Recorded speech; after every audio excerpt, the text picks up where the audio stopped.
Hello, everybody, and welcome to the Focus on Gaming podcast, episode 63. Just me and Duncan this week. How are you, Duncan? I'm all good, all good. Good to hear. I have been playing quite a bit today, but nothing this week. Nothing's been jumping out at me though. So, but I'm looking forward to the week coming. And there has been some news, hasn't there? Though, so we're not going to be struggling to find too much to talk about this week. I think Sony's helping us again. But anyway, what have you been playing recently? Because were you with us last week? I can't remember. I was with you. Yeah, but yeah, it was all three of us last week. I can't remember. I don't think I mentioned anything last week apart from Tetris. So yeah, this week I have been playing games other than Tetris. Still been playing Tetris as well. So have you managed to beat your score yet? Your own score? Yeah, I beat Tom's score as well, but I haven't posted it because I was thinking he'll just beat it again, and it'll just be a horrible spiral. Then on me trying. But he'll hear this, and this is a test to see if he actually watches it. But yeah, I got 320,000 on it. What? I know. It came out the blue though, so. Wow! Oh my goodness! I mean, just if anybody hasn't heard previous episodes, I gave up at I think about 70,000. I gave up, and that got pretty fast. And I thought, yeah, even if I do get a little higher than that, I'm not going to get much higher. And Tom and Martin between themselves have got over 100,000. Oh, then it was over 150,000. Then Tom just went straight to I think about 250,000, didn't they? Yeah, I had 120, and that was like the high score for a bit. And then Tom got. I think it's about. No, I think I got to about 190 or something. And then Tom got it to 120. And then I got to like 148, and I was like, "Oh, brilliant!" And then Tom posted 248,000. I was like, "Well, I've never beaten 100,000." No, I don't know. I dread to think how fast it was going on your screens. And then I got it to 320, which was I can't remember what level it was, but I found sort of a new technique, not to bore people, but yeah, that obviously you press the space bar to instantly go down, you get more points. But when I get to about level 9 or 10, where it starts getting a bit quick, I just stop using the space bar, and then it feels like I'm going back to level 1 for a bit because my old brain just can't deal with things that fast nowadays. I don't know. Maybe it is I'm just getting old, but no, I don't think I was never fantastic at Tetris. I was all right when I had it on the Game Boy, but no, I think I was right giving up at about 70,000. This Tetris.com/play, I think, is the one that we use, isn't it? Yes. So if anybody wants to try and beat 320,000, just try and beat 70,000 is easy enough for most people. But no, I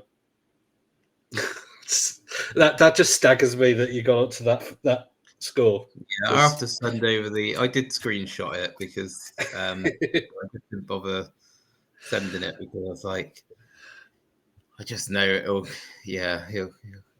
Well, the thing is, you're quite happy to be at the top, but then you know that he'll come back. Even if he comes back with 321, you'll be.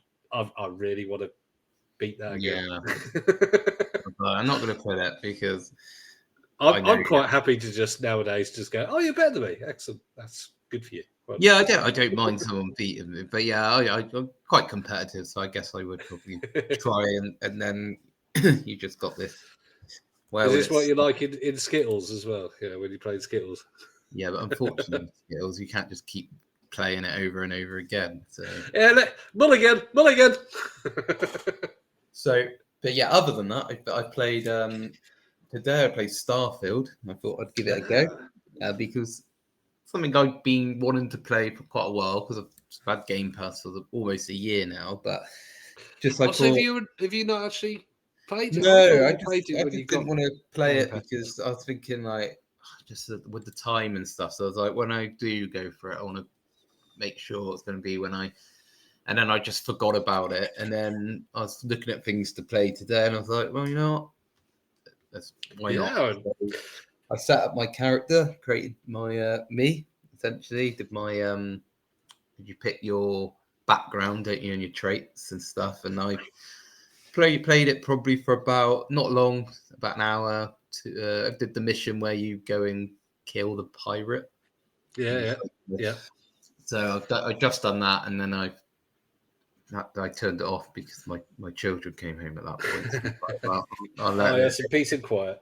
It's a good sort of time to come off it. But yeah, so far pretty. Yeah, I mean, obviously you've only got to, you haven't really got to the main crux of the story yet, and the very first mission is where you go and get the relic, isn't it? I think yeah. So you do the mine. You're mining, aren't you? And then you touch this relic, and something happens, and then that's when you wake up and you do your character. Okay. Yeah, and then some guy comes to get the relic, and then you end up, some pirates follow him or whatever, and then you end up taking his ship, and you go and say that guy becomes your friend. So, well, Barrett. If you want to be friendly with him, he does become one of the people that you can interact with quite nicely. It's quite appropriate you've been playing that though, because the day that this episode comes out is the Shattered Space DLC is released on the 30th of September. So yeah, quite looking forward to that. It's quite separate. Like, it's nothing to do with the story of the main game, I believe, by the looks of it. There's some random station in the middle of nowhere, and lots of horror and different alien beings that you have to fight and whatnot. So yeah, that's hopefully going to be good. I'll be playing it tomorrow. So next episode, we'll have a review or work in progress of it.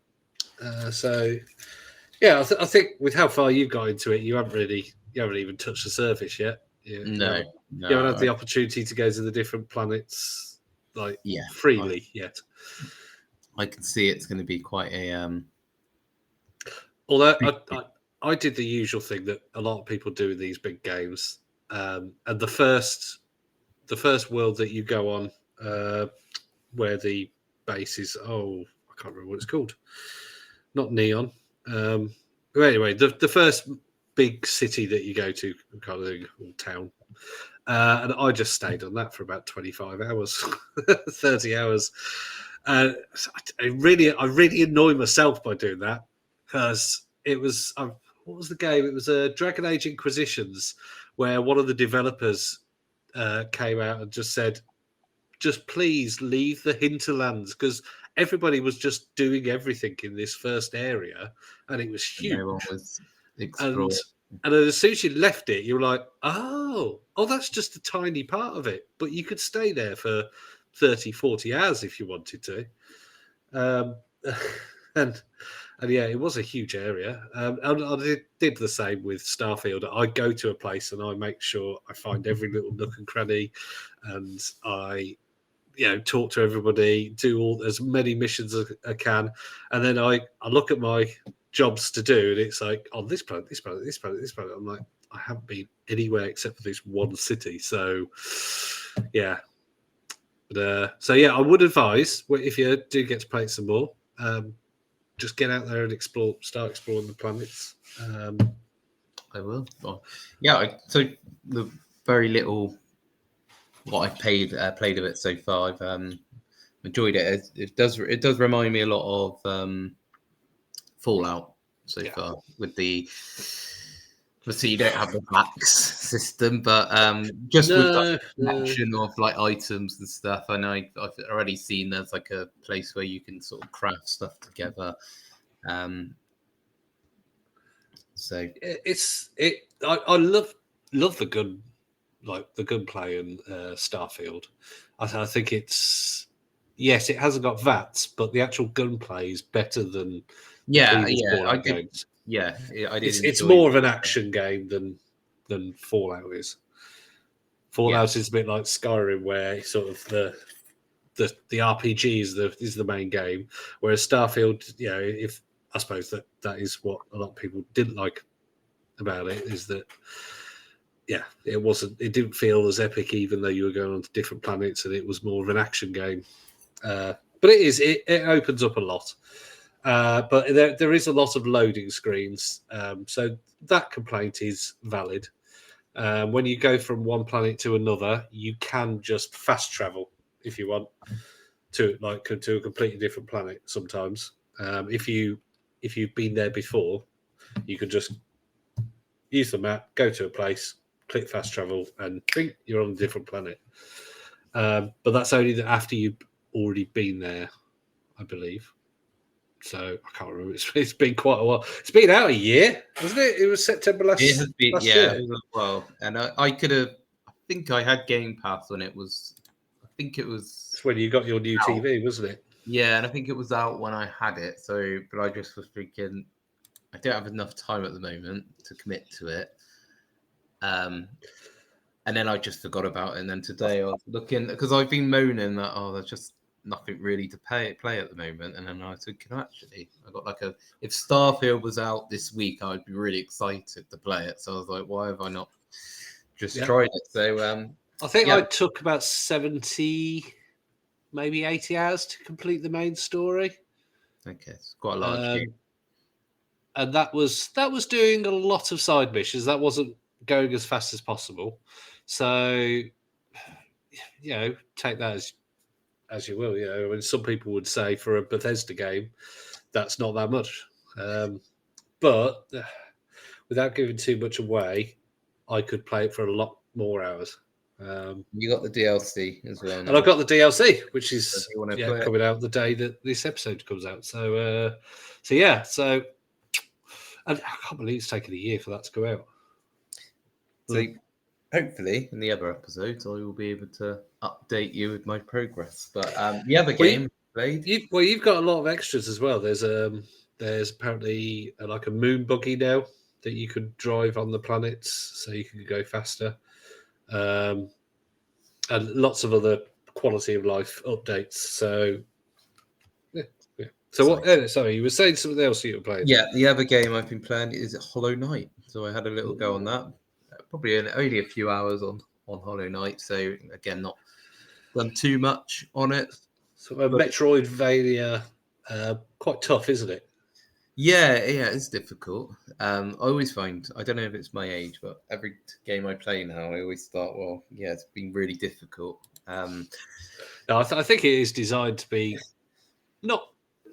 it's not From Software tough, but it is designed to be pretty hard. Yeah, I think so. I've killed one boss on it so far, and that probably took me about a good 10-15 goes to do it. And the most annoying thing, because the game I've really enjoyed it, but when you die, you do not die close to where you were. So you have to find your way back. You got to travel back there.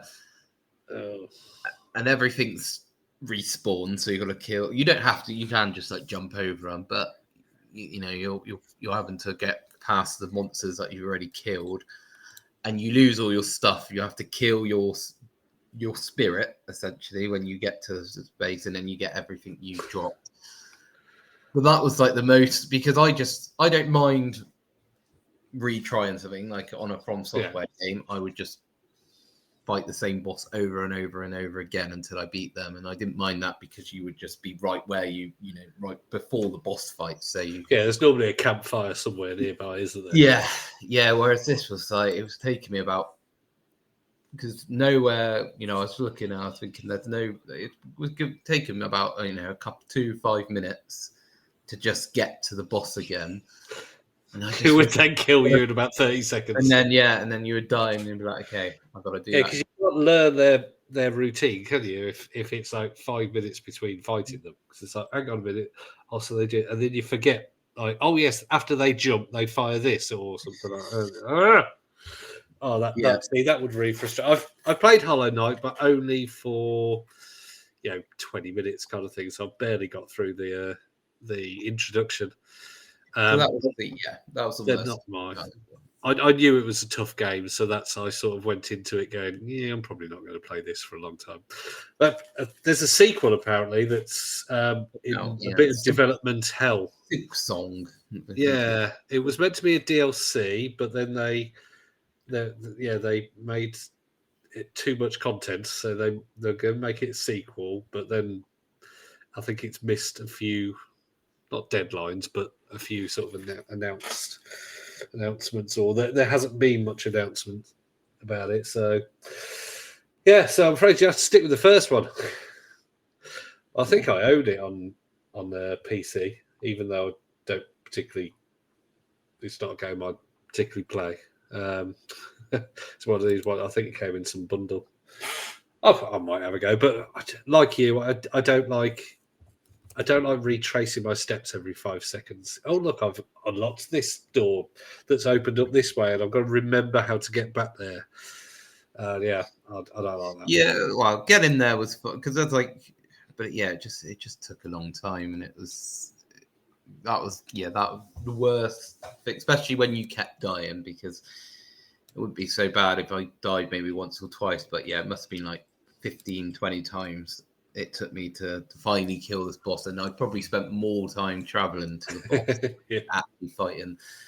But yeah, when I beat him, it was quite satisfying because I was like, there's one point I was like, okay, because you would hit him down, and then you like smash him on the head, and then he would regenerate, and then you would do it over again.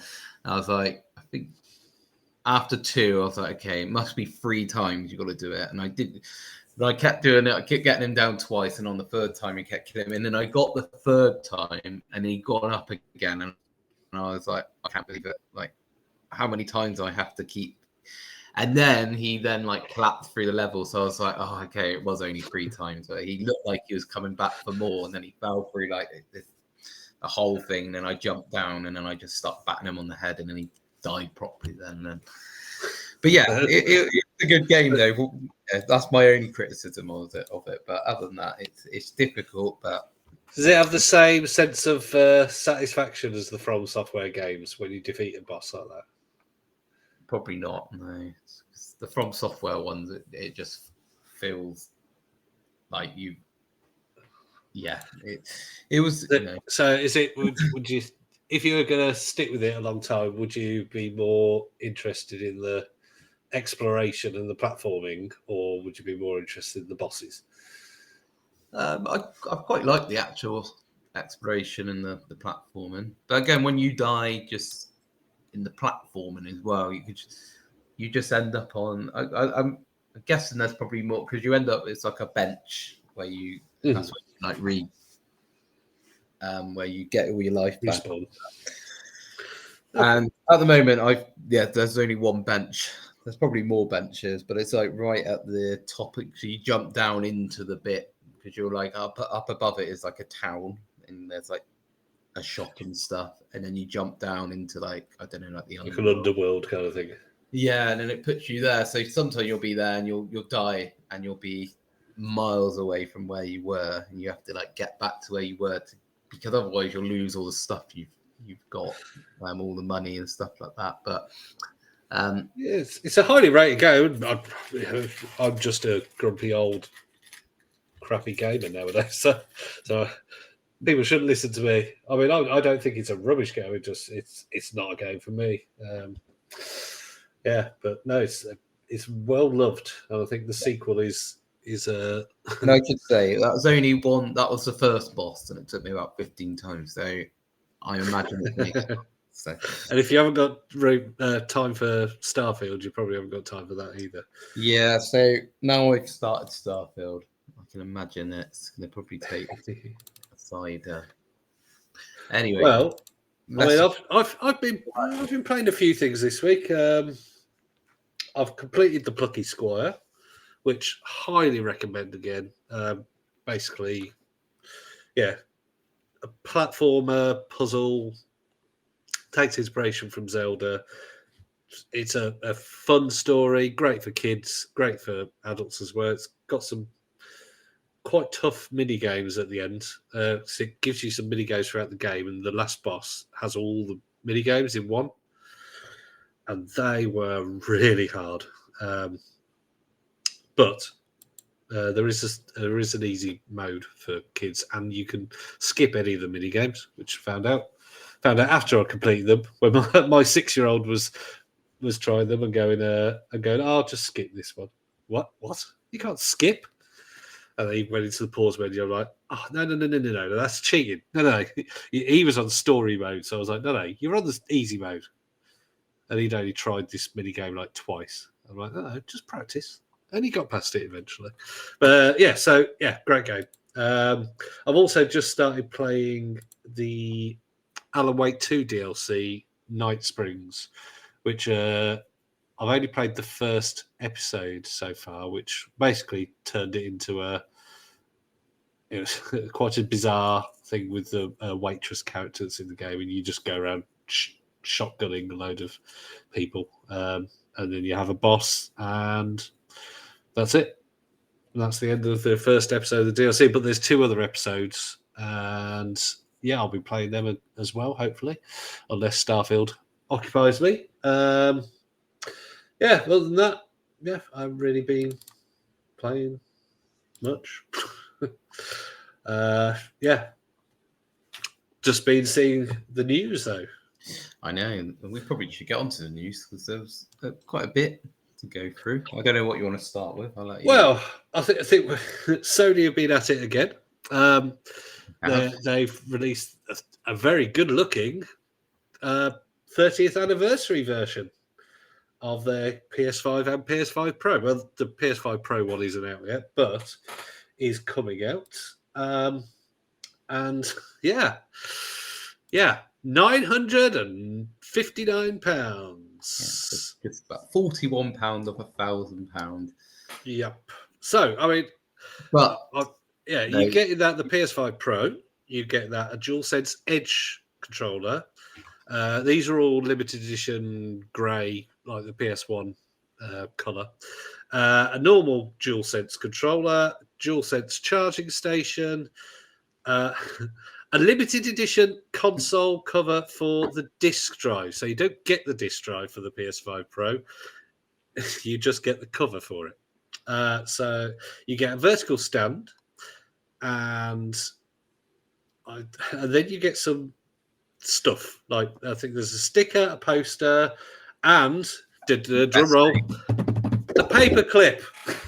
I'm so glad and there's only 12,300 globally. The paper clip I think looks like it just I can't see. Not the paper clip. I don't know how many paper clips. I'm assuming there's also 12,300 paper clips, but but in this bundle there's only 12,003. You'd think £959. £59. Yeah, it would prevent people. People will be reluctant to pay that amount, but they sold out in minutes. So if you really did want one and you didn't manage to get one, then you can get a PS5 one, normal one. That was £433. You might think, oh, that's really good. No, because it's a digital one, which you can get for £40 less. I'm sure they'll be coming to you on an eBay or Facebook Market. If you want to pay double that, just look on eBay. No, I think eBay have cut down on allowing people to resell pre-sales, but I'm sure when it comes out on the 21st of November, the day people get them, they'll be up on eBay. I would guess people will start at an inflated rate. Yeah, they'll be starting off at £1,500 probably. Because they've limited the number globally, people. Yeah, and the thing is, there'll probably be another one, and then another one, and another one. So, okay. If you did manage to get one, then well done. And you obviously have plenty of money. You can get yourself a limited edition, and I guess you keep it boxed up if you're one of those people. If you already have a PS5, and keep it boxed up, and probably in years to come. Yeah, exactly. I mean, The PS5 Pro without the vertical stand is £700. So £250. The PS, the DualSense Edge, I think is about £200. Oh yeah, I'll just look, £210. So you're not being ripped off, No. but it's still, like you said, it's £40 off £1,000. That's a lot of money. And the vertical stand for the PS5 is £25. But if you want the disc drive, that's another £100. So £1,060 for a disc PS5 Pro 30th anniversary limited edition. Yeah. Now for that kind of money, I think I'd just build a PC.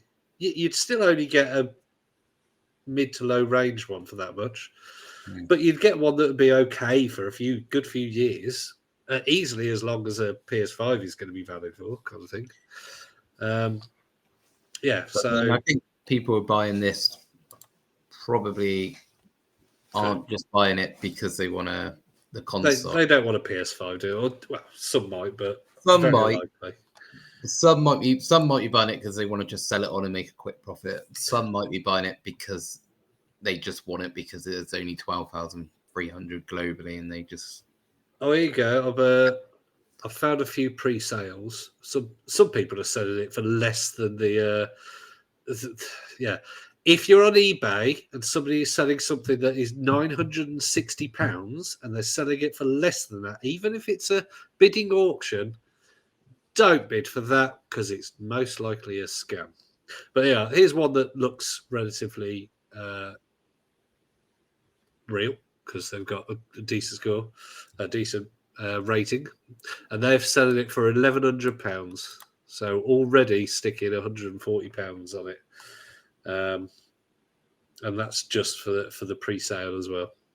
I'm just having a look on Facebook Marketplace, and I see one for $850. You can buy the PS5 Slim. Oh, that's not even the Pro. That's just the PS5 Slim 30th edition. £850. You can buy that. That's double the price, pretty much.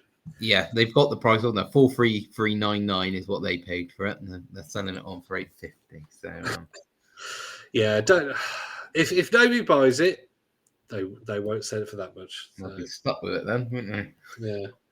No, me personally, I just think if you're going to spend £1,000 on a console, you might as well buy a PC. Get a second-hand, higher-end one, or a decent medium to medium-low PC you'll be able to get. Maybe get a couple of second-hand parts or something, and you'd be able to get for £1,000 easily. If you haven't got to buy a monitor or TV or whatever, yeah, £1,000 would get you something that will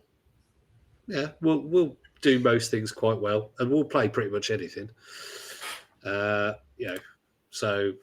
yeah, it confuses me as to how much money people have, but people have more money than me. A lot of people have more money than me.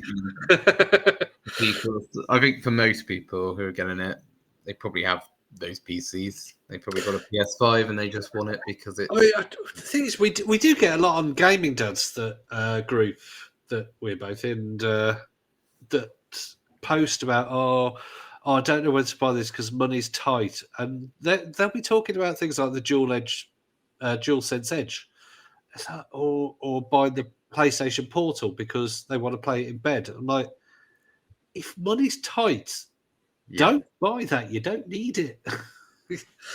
I can understand if you've only got a PS5 or you've only got this or you've only got that and you've got nothing else to play on and you're a gamer, don't sell everything because they're good for your mental health. They're whatever. But yeah, if you've already got something and you've got no money, you don't need lots of other stuff. So if I was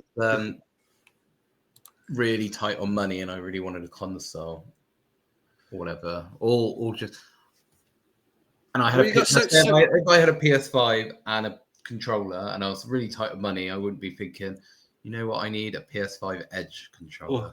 Or one that's grey. I need another one that's grey. So, but each of their own. And if you've got plenty of money, go ahead. There's nothing wrong with the PS5 Pro. The tech is fine. The tech is sound. The tech is worth the money. But it is a sign of things to come, I think. I think the next generation, whether it is the home console just has Sony in it, and everybody else does handheld hybrids. I think your 600 to 1,000 is going to be your standard. I did see a rumor about the PS6 that it was going to have a handheld element as well. The PS6. Oh yeah, I mean, there's been all sorts of rumors recently. Obviously, the big one is that everyone thinks will be coming at some point is that Xbox have got a handheld coming. But yes, we talked about the Sony ones and that they're going to be coming back into the handheld market. They've just got to do it properly again. You know, their previous ones have either been supported poorly or have been easily hacked. And the only reason why Nintendo does really well is because they have such strong first-party games that appeal to everybody, even non-gamers. Because could you imagine a handheld having whether it's Xbox having Halo, Grand Theft Auto, and whatnot isn't going to appeal to your average soccer mom, is it? That's buying for their little 9-year-old. The 9-year-old might want it, but the mom's going to go, no, we can get this Nintendo one that's got Super Mario and all these cutesy things. So, yeah, they've got to support it well. Yeah. So, there has also been the Meta Connect this week, and they announced quite a few things. We're going to talk about it more when Tom's back, I think, because he wants to talk about the holographic glasses. But the one thing that I was looking forward to, they did announce, and they surpassed my expectations, was the Meta Quest 3S. And if you don't know, it's the same system on a chip as the Meta Quest 3. It's got a slightly low resolution screen. The depth perception is not quite as good as on the Meta Quest 3, but it's got controls. Me and Tom's heard a rumor that there wasn't going to be controllers; it was going to be hands only. But there are controllers, and it's coming at £290. I know. I was just as you were speaking, I googled it. Yeah, it's £289.99, and it's out on the 6th of October, isn't it? Yep. And I'm so tempted to get it. I'm so tempted. But money's not tight, but because I am changing career at the moment, money is being spent elsewhere. So funny how we were just literally having a conversation about money, and now I could spend £290 on so many useful things, but equally, I could have a 3S for £290. And apparently, it comes with a copy of Batman: Arkham Shadow as well. And yeah, so I think it has the appeal, I think, to push it into even more homes VR, because they are sunsetting the Quest 2 because of the price and whatnot. So if you want a Quest 2, which don't buy a Quest 2 because they're only going to be selling off stock now. Although keep an eye out for, because they might sell off stock to get rid of it. So you might find maybe even up to sort of half price sales. The Quest 2 is still a great piece of kit, don't get me wrong. But if you're going to pay £280 or whatever the Quest 2 is, then wait a week and you'll get the Quest 3S for £10 more. My stepson had his Quest 2 replaced recently because one of the controllers stopped working, and they said send the whole thing in and we just use the refund to buy another one. That was only about a month ago. I said to him today, I was like, you see the Quest 3? If you just waited a month. But that's the risk you take by buying these tech things. It looks great. I mean, you'll be able to play all the Quest 3 only things like Hitman VR and the Batman Arkham Shadow game. Hitman is the one I'm looking forward to. Apparently, it's a bit rough, the Hitman 3 Quest version, but they'll patch it and make it work a bit better. Very much looking forward to that. If I get it, that's if I get it, which I'm probably not. Well, not until Christmas anyway. We'll see if there's any Christmas sales. Can save up. So that was MetaConnect. Other than that, any other news that was this week? I don't particularly think there was. There was the Tokyo Game Show, but nothing really much. Nothing major. Xbox made a push for Game Pass by releasing 3 very Japanese-centric games. Katamari Damacy Reroll King, this, that, the other version, whatever. It's basically Katamari Damacy. That's fantastic. It's on Game Pass now. And then there was the Trials of Mana remake and the Legend of Mana remaster, I think. So it's still got the SNES style graphics. But the Trials of Mana is a remake from about 10 years ago, something like that. But it's now on Xbox or something. So they released those as a bit of a surprise and put them on Game Pass, which was obviously trying to appeal to the Japanese market for Game Pass, because they've never taken to Xbox Japanese market. But maybe they can, if they take to Game Pass, then that's another market that the Game Pass will be strong in. So hopefully we'll get more of these Japanese JRPGs. I quite like a few of them. I don't have the time to get into them nowadays necessarily. I tried to get into the Ayudin Chronicles, remember that? And I did enjoy it. I could only play for a few minutes at a time because I was really busy. So eventually I was like, I don't know what I'm doing. I don't know. There are certain sections where you can't save for a long time, and I had to just hope that quick resume would work. So there you go. That's about the news from this week. Yeah. So we were going to talk about mobile games, and it's a difficult one because it's always looked down upon, mobile gaming, isn't it, by what people call hardcore gamers. Because traditionally, I mean, you've had things like what most people think of video games on phones is Farmville and Candy Crush Saga.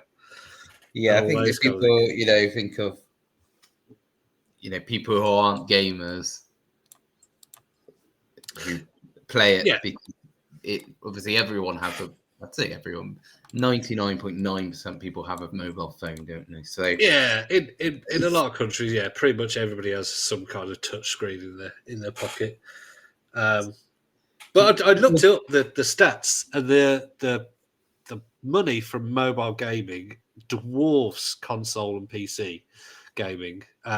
Even console and PC gaming added together still doesn't beat it. And it's still quite a few billion away. It was something like 130 billion, 120 billion. Mobile gaming, and PC gaming was about 40 billion, and console was something like 60 or 70 billion. That's a big market, then. If you own the game, that goes off. You want to make a lot.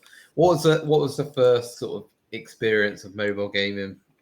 Oh well, I mean, I'm old, so Snake probably wasn't the first game I played, but it was the first arcade style game that I played, probably, well, one of the first. Because before that, games were more text based, so you'd have things like Hangman or like a quiz or something like that. And so there wasn't really the arcade games. And then they tried putting basic games on, like, there'd be a Space Invaders style game or something very basic, like your Game & Watch style games, that thing. But then Snake came out, so I think it was the 6110 first, but on the 3210 was the big phone that everyone remembered it on, and it played really well, and it's so basic but so addictive. I remember getting it on the lower levels. I could get it so you could just fill up the screen, and it would take about 10 minutes to get to each dot, because you just have to go like turn up to the top of the screen, turn down, turn up, and do that for the whole screen. So that's my first game was Snake, and I remember at primary school was when I had and that would be sort of, you would talk to your friends, and pretty much everyone in your class would all have 3210. And the main reason people would have the 3210, especially at that age, maybe a bit different when you're a bit older, but at that age was because you just wanted to play Snake. You'd go in, you'd say, "Oh, I've got new high score," and then you'd all try and you wouldn't be at school because you wouldn't be taking your phone to school, but after school you would be sort of talking about your high school Snake, and then people would do it differently. Some people would have it really slow, but then their Snake would get really big, and their score wouldn't be very high because you get less points when it was slow. Whereas some people would do it really quick, where it's a bit more difficult, but you could build up your points quicker, and your Snake would be. So there was different, and then people would have it in the middle. So I can't say I ever particularly had it at the super speeds. You occasionally you'd have a go at the highest speed on the Nokia version, and it would just go straight to the edge of the screen. Because also the pad. It wasn't great. Wasn't the biggest, wasn't it? So you're trying in there with your thumbs, and you're hitting the wrong one and going into. And then they brought out Snake 2, which basically was exactly the same, but it had a little actual graphical sort of thing to the snake. So you could select mazes, couldn't you? And then it also brought out the fact that you could go through the edge of the screen. Yeah, whereas the original one you couldn't. Yeah. And so you could have either the borders or not the borders, and or the bits that would you'd have to go around the walls kind of thing. I mean it was fantastic. I mean it was like Tetris in the fact that it was just so simple, but so good. And like Tetris that you do, you like you said, you go to your friends. Oh, I got 214. They'd be like, oh, I got 280. You go, what? Yeah, and you'd have your little list of high scores, and you show off to each other what you've got. But I don't know about other countries, but in the UK, late 90s, early 2000s, the Nokia was the biggest brand by far, wasn't it? And I mean, they even brought out the Nokia N-Gage. They oh god, on it, didn't they? Terrible, never took terrible. That was when they were on their way out. That was though. I mean, the Nokia name now is not what it used to be. It's been sold on about 10 times, I think, since then. But I mean, there were people bought Nokia phones because they knew it had Snake on, so it made them one of the biggest tech companies in the world. People who are probably under 25 years old probably would be like, "What? Nokia? Barely register as a company now." But they were pretty much one of the biggest tech companies in the world. Everyone I knew had a Nokia. It's like Sony Ericsson. They were, before they split, had a unhappy divorce, I think. Ericsson were huge as well. I mean, the games that I remember as well, sort of like the non-Farmville kind of games. I remember I think it was first on maybe iPhone 4, was a game called Infinity Blade. That was the first game that made me go, wow, and made me think that console level graphics could be on, because 2010 was Xbox 360 and PS3 era, and then there was this game that pretty much, although it was very restricted in its how the graphics would work, the graphics were as good as, if not better than, some of those games on a small screen. And it was basically one where you had to swipe on a character to chop it with your sword, and you had to dodge by tapping on the side of the screen or something like that. And you could choose directions you go all the way through. And then you had a boss that you had to fight, and it was called Infinity Blade because when you killed them or died, you had to restart. And it counted how many times you restart. I think in the end there was a Infinity Blade 3, I think, on iOS. But yeah, they were all games that showed off the how good the graphics were. Yeah, because before our smartphones, you were just restricted to what was built in the game. So everyone played Snake because it was built in the Nokia. And I know there was a period where you could buy games, couldn't you? Yeah, you could. You got to colour screens. Yeah, there was Symbian OS, which was what a lot of Nokia phones used. I had that on the Nokia N95, and I had quite a few games. And then when smartphones came out, that's when you had your ever big, like, Angry Birds, for example. Oh, Angry Birds. So big that they even have a film. Yeah, there's 2 movies. I think there might be a TV show as well. Probably. Not sure, but it's called so. Well, they're part of Rovio, aren't they? So I don't know. Rovio being brought out as well? Because hang on, I'm just trying to look up. But because I know there was 3 big ones, like 2010s companies. There was Rovio because of Angry Birds, and I'm just looking up. Are they being acquired? Sega. Oh yes, yeah, they were bought by Sega last year. Rovio. So Angry Birds is now a Sega IP. So they were bought for $776 million in August 2023.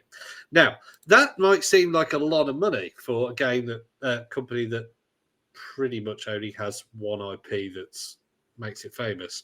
But then Zynga, who did things like Farmville and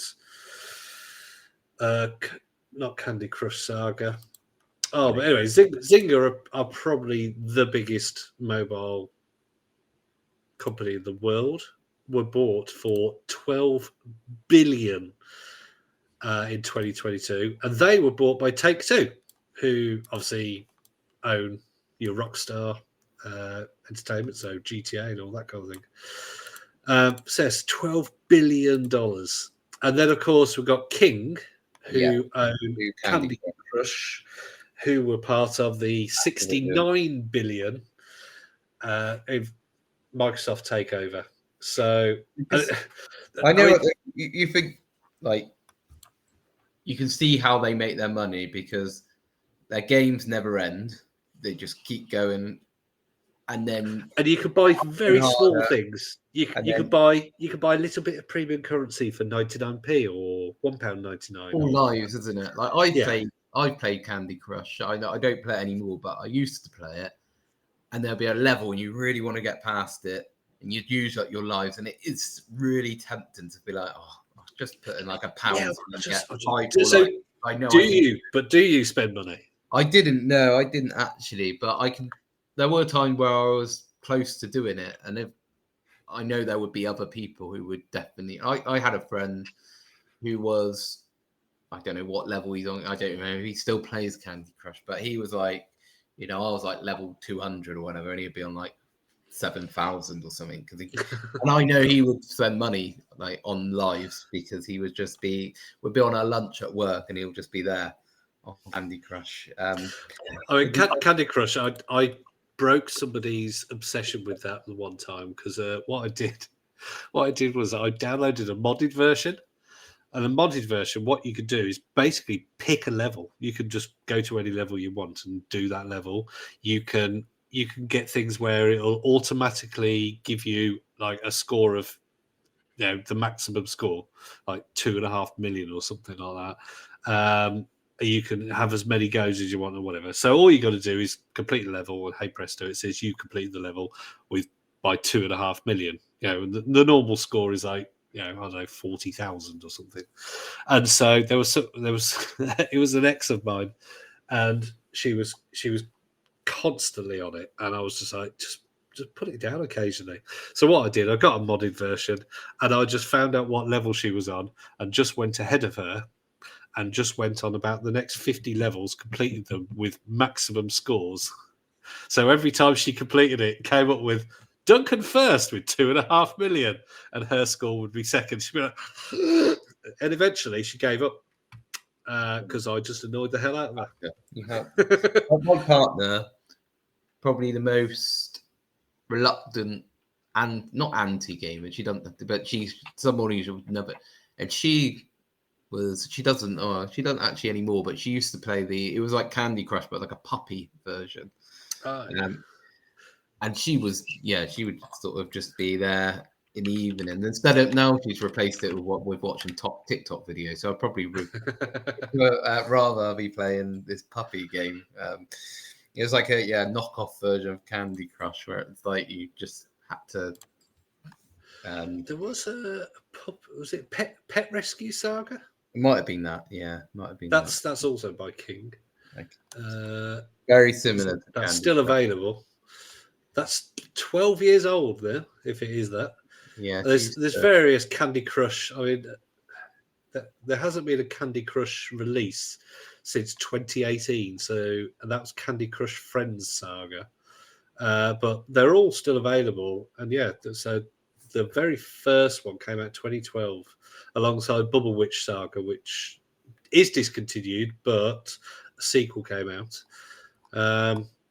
Yes. Any mobile games that you play currently, Duncan?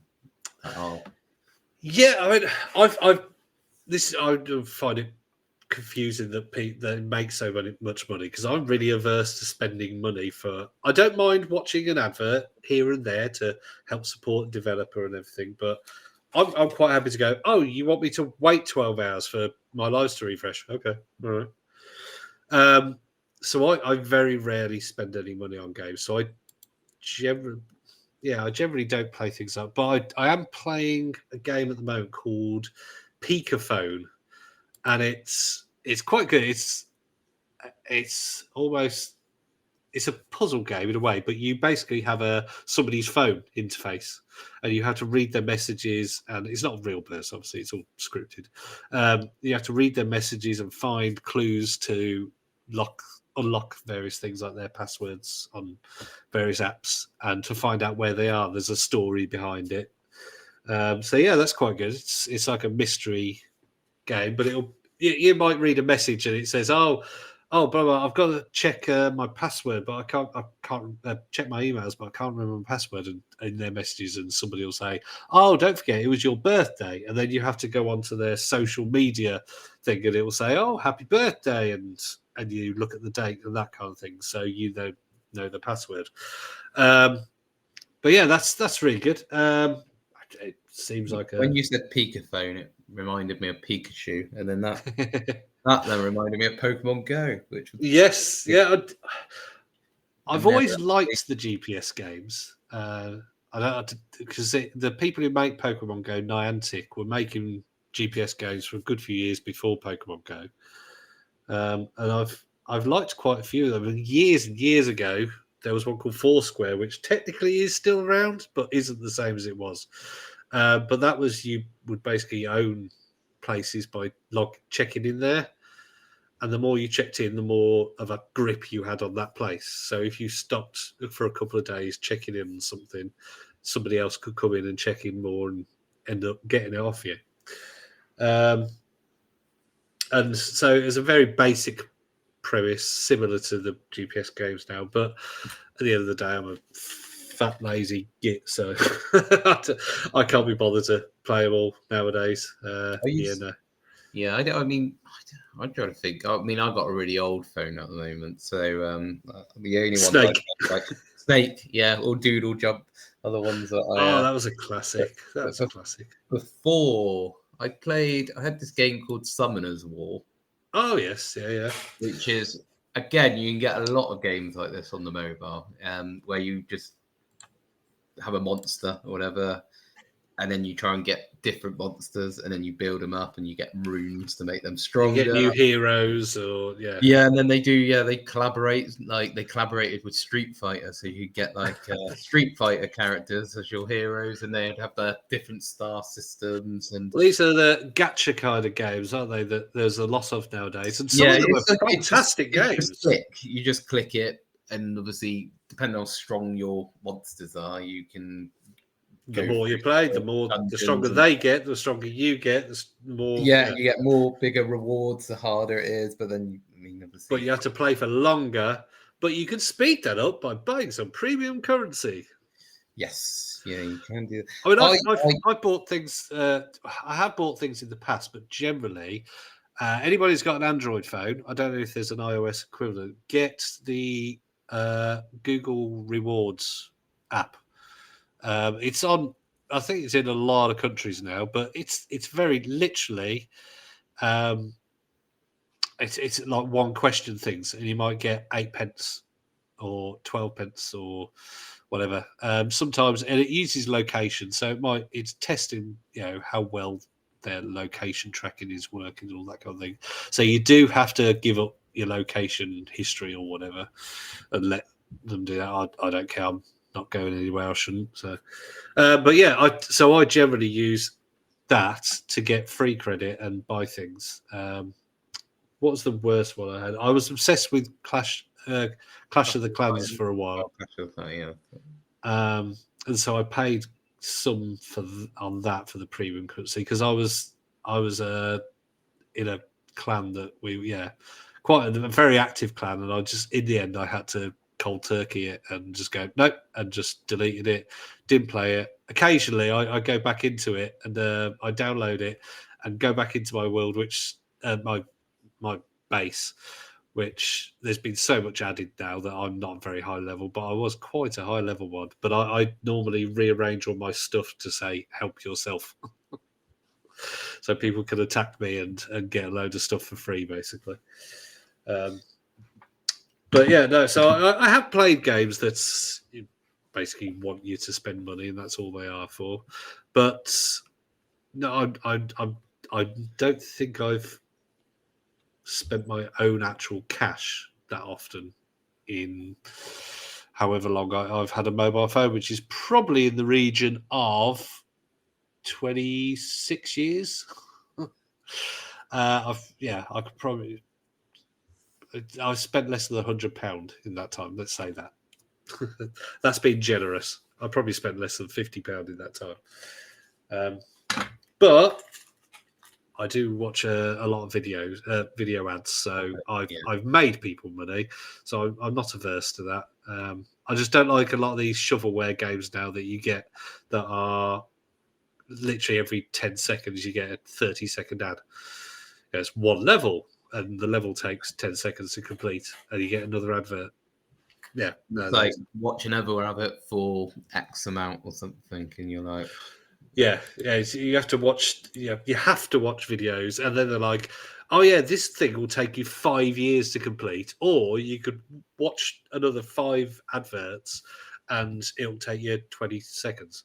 Yeah, because I had a Championship Manager game on my mobile, and it's free, so obviously they have to make money somehow, and they do it by adverts, and there wasn't anything where you could go and buy things or you could put your own money in. So it was just your advert. But you would play a game, and then you would have to watch an advert, and then it would be like, oh, for £1 million, do you want to watch an additional advert? And you're like, oh, what to do with that million? You see, they're basically pay to win, aren't they? Watching adverts rather than actually playing the game. So, and then you watch enough adverts, and you have like so much money that you can just buy every player in the game, and it becomes like a really easy game. But there are some games I've heard about that where they will say there are no adverts, and they'll say that there's no adverts unless you want a boost. What's it? Merge Gardens, I think, is a big one. That because I don't believe the adverts. Obviously, you get in a lot of other games that say, "Hey, play this game and you'll win $5,000 in the first few minutes." No, you won't. They're just scams. But no, there are some games out there. I think there was one called Merge Gardens, which, if you don't want to, there are no adverts at all. There's no spending. You don't have to pay any money. It's just that to do one particular thing might take you a week of going in the game and playing the game. But nowadays there are some games that I mean, even 5 years ago, well, maybe 10 years ago, would have dreamed to be on phones, because you can get. I mean, Epic Store. They've just released a mobile store, which you can get the full Fortnite experience, the full Fall Guys experience, and your favourite Rocket League. But it is Rocket League Sideswipe, I want to say. I think it's called. I have played a Rocket League on the phone, and it's not as good. It's like a it's a 2.5D. It's in a 3D world, but it works as a 2D game, I think, doesn't it? I can't remember, to be fair. It was a while ago when I played it. It's not really, it's not difficult, but unlike the other two games, it's not the full experience. Yeah, I didn't give it really much of a chance, but I didn't really. I found it pretty hard. But you can get on phones now. I think on pretty much any Android or iOS, I want to say mid-range to high-end phones, you can get Call of Duty. You can get Call of Duty Warzone. You can get Alien Isolation on iOS. You can get Resident Evil 7 on iOS. You can. There's the games like Genshin Impact, which gets bigger and bigger with a completely open world and puzzles and whatnot. And what's the other one that's similar to that? It's got a stupid name.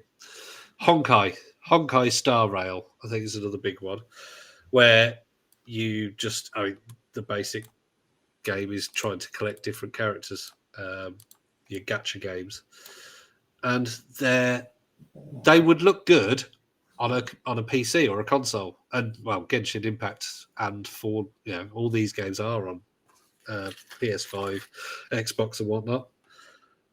It's a good time for mobile gaming. But, personally, I don't want things like Resident Evil 7 on my phone. No. You'd rather have it on your Steam Deck, wouldn't you? Yeah, it's got to be a controller. Alien Isolation, I don't want touch screen controls. At the end of the day, they block half of the screen. So if something jumps out, I'll be like, oh, okay, well, you're behind my fingers at the moment, so you're not very scary. I do want the quick games like your Candy Crush. I do want a word game, or bingo or Scrabble or something. Wordle. Yeah, that I can play for 30 seconds, 5 minutes. I can sit on the toilet, play a game, finish on the toilet, and that's it. So I don't think the future is with mobile phones, or cell phones as the Americans call them. I don't think the future is things like Resident Evil 7. I think that's them doing a tech test. Yeah. I think if you're a gamer, you'll have a phone and a console. And people who don't game my partner, for example, isn't going to get Resident Evil on her phone. She's and even the sort of the cutesy looking ones, the Genshin Impacts and whatnot. Your non-gamers couldn't care less about that. If I show my wife Genshin Impact, she'd be like, "Oh, yeah, whatever. But I don't care."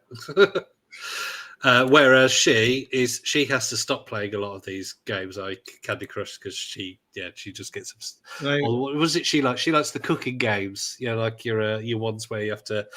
They're like time management games where you have to cook 4 or 5 burgers while pouring a drink and putting icing on a cake and then serving it out. What, like Overcooked?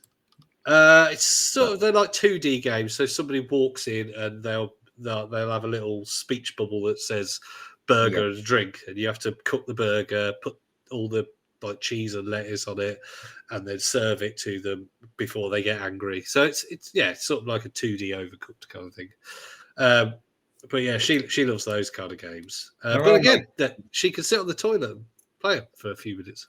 Some games though that also have utilized mobile. So like I had the last FIFA or EA, and I think they're probably the current one, which I don't have. They have a app that goes with the game. Yeah, so, they're always helpful, aren't they? Yeah. Yeah, that I did like that, but it just meant though that you would go on it because it was linked to your Ultimate Team. Essentially, that's what the app was for. So you could go and buy packs when you're not on the game. Sitting at work. Challenges when you're there. You could like open pack. So yeah, I used to go on it, at work, and I'd be like log into it or whatever, and it would it was like a companion app, they called it. Yeah. I'm just looking it up. There's a companion app. It's called the AFC 25. I don't know whether that's for all of the FIFAs, but yeah, obviously FC 25 is out. So I think use FIFA points on it. You could only buy packs with coins, which was probably a good thing because FIFA points is where you're using your actual money. So at least they restricted it. So they But it's also they have to sell. They have to give 30% to Google or Apple. They would. You would have thought that they would have been trying to encourage people to try and spend money while they're on the app, but you can't actually do that. So you can only you can buy packs, but only with coins which you earn by playing the game. So okay. And you go on the transfer market, you can buy players, you can sell players. So yeah, you could do quite a lot on it. You can obviously play the game on it, but yeah, I mean you can get it EA Sports FC game as well. You get I saw some people because it gets to a certain point near the end of the game cycle on EA where it gets really easy to build a really good team because not many people are playing it, so they're giving away sort of. There's some people who just got the app and not got the game, and they were able to build like a really good by just going in and doing squad builder challenges essentially, and like buying bronze packs and selling the players on for profit, and then they were like able to So that's, imagine not playing a game, and I mean then again, I own so many freebies for games that I'll never play. I think today I was claiming perks for having Game Pass Ultimate for X Defiant. There was a pack that was normally £9 and they are offering for free. I've got loads of stuff for Multiversus. I think they have something from that pretty much every week, and I always claim it. It's like that. Amazon Gaming. They give away so many. They've stopped giving away like bonuses, like for DLC and all that. It's more just about the free games now. But they used to, and I got so many things for games that I logged in. Like normally, I play the EA football games only when they come on EA Play, so it's normally about a year after they come out. So I think, EA FC 24 came onto EA Play a couple of months ago. I think. I was playing it on Game Pass. Yeah, and I opened it up, and I'm like, oh, and I had about 20 packs. There were some of them because I played previous ones. It was like, oh, you played FIFA 23. Here's a pack. but most of them were freebies from Amazon, from Ultimate Game Pass Ultimate, and so I had pretty much a full team of special cards before I'd even played a game. Most of them were loans, though. So, but I mean, I don't know if you found it with the EAFC 24. They've turned Ultimate Team into more sort of you'll have hundreds and hundreds of players, but yeah, it's about like the squad building, and you won't get the top ones, but you could build a very good team. Yeah, I can have a team that are all rated 92 and 93, and I've played maybe 20 games. But if you really want those elite cards, exactly, that's the one. It's the trying to get the team of the year and team of the season, that kind of those ones, isn't it? Yeah. Because I think you could get a Messi, or was it? Yeah, I think a Messi card that's 99. 99, a 99 Ronaldo, Cristiano Ronaldo, and then you've got like the old Ronaldo Brazilian one. Yeah. So they're like the ones which are, but yeah. So I mean, phone companion apps are always. It's a bit like having a DS really, or 3DS, because you have a second screen. But the problem is most of the time they're like a secondary concern. So they normally came out. Ubisoft tried to do it with quite a few of their games, and generally they just didn't work very well.